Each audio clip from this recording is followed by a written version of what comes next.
Hey there, coming to you from a, a warming trail. It's going to be in the 40s today, which should be pretty nice. Some of this ice will melt, so we get into the fun part of spring when it starts to make the transformation and eventually makes all of us happy when the sun starts to come out more frequently. But as you've experienced along with me as I take these hikes, the month of February, I think they said, was the sunniest February we'd had in 50 years. So it was, I kept calling out the differences in Michigan, and yeah, there are, like half a century ago was the last time we had that much sun. But one of the things that I've been thinking about this morning is kind of in combination with something that I was studying the other day, and it's related to the importance of friendships and kind of social, that are kind of centered around social activities as you start to age, to make sure that you have that social circle of people that you can, experience life with, have fun, have connections with, care about, and all that. And sadly, and probably a little bit morbidly, there's probably a reason for that. Is, it seems like not a week that goes by that you don't find out that one of us kicked off, right? I mean, you start to get older. That's kind of the chapter of the book you open, and not to walk beyond it, but yeah, I mean, you definitely want to have a network of people, and it'll make your quality of life a lot better, especially if you have something to look forward to, whether it's somebody that you can have a conversation with, or someone that you can go and hang out and do something with. Whatever it is, it's really important to kind of have that social circle.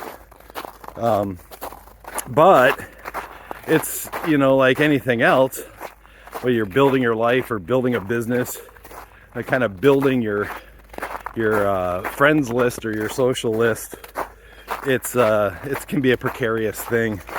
And that kind of goes to what I was studying. I was listening to a book on tape, and he was really talking about the different types of friendships that we have over time. And the first one is really old friends, and those are friends that you may have had for a really long time, but maybe you've lost touch with, and really they might have been, I mean, you think about all the friends that you've ever had, and some of them might have been brief acquaintances, people you were friends with for a couple weeks, couple months, a season, whatever it happens to be.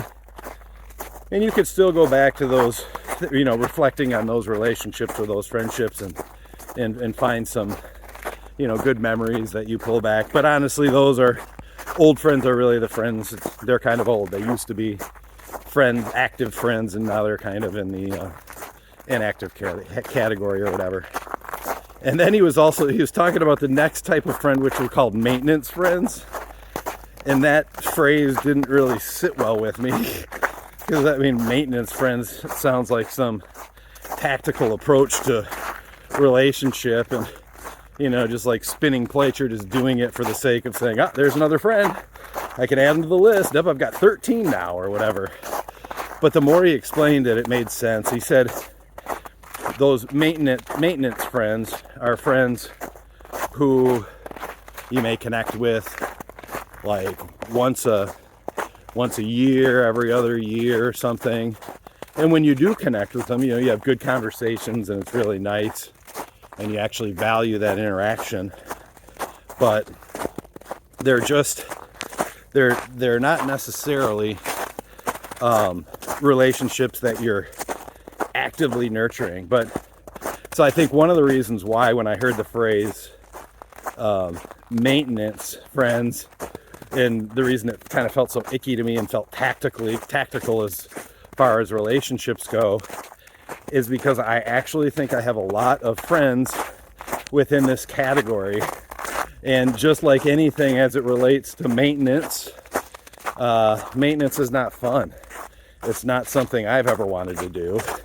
It's something you have to do, but it almost feels like an obligation. So sometimes with those friendships, the maintenance friendships, they still bring value to your life. They're people that you really care about deeply. You may have lost touch, over time, whatever it happens to be, but you still do connect with them. When you do, it brings joy to your life, right? So those are maintenance friends.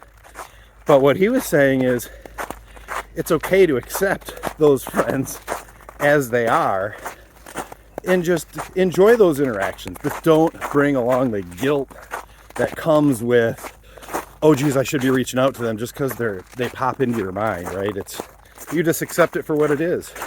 And it's not deprioritizing or saying that those friendships are any less valuable. It's just saying those are friendships that they are what they are, and you accept them for that, and don't beat yourself up because it's not what you thought it should be or whatever. And then there's the other type of friends and relationships, and those are growth friends. And those are really the friendships and relationships that you start with people who have a common mindset, common goals. You know, they're just out there wanting to live life and experience it. We've got several friends like that where, you know, well, maybe not several, but we've got a few that if we call them up and say, hey, I was thinking we could do this, and they're like, yeah, let's go do it. But that's fun. Like, you're living life together. You're creating experiences. Both growth friends, you're in a common mindset based on direction. You know, you accept responsibility for the things that you're responsible for. You don't try to blame the world or complain or moan. You know, people that are going to be growth friends are going to skew more positive and optimistic than negative. Basically, just think about friends who add energy and zest. And when you see them coming, you're like, oh my gosh, here's another adventure. We're going to have some fun.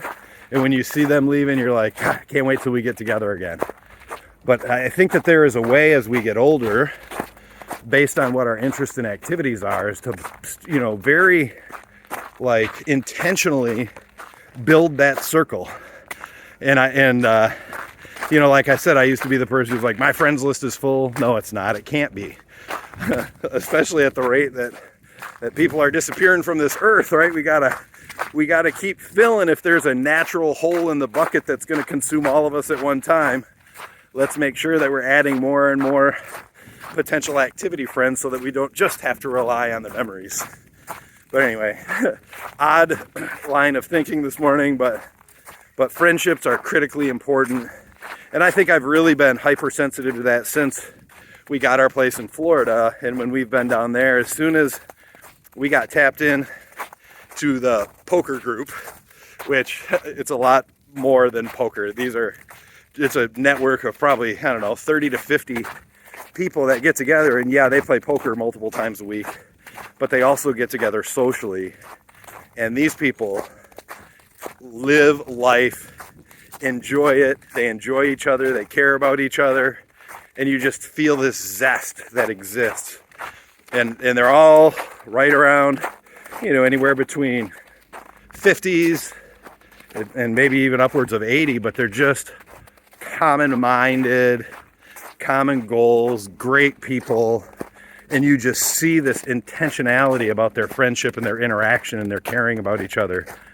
And maybe it's because Florida's just got a different way of life, or maybe just because I'm so conditioned to living in Grand Rapids, but and those things have kind of slipped away as far as just that vibrancy amongst friendships and connections, because we got lost in the busyness of life or whatever it is. But when I go down there, I see those friendships, and those people are great, and it's really changed my view. So that's all I've got. Just wanted to share with you yet one other thing that has inspired me to live my life a brand new way and truly enjoy every single day. Thanks.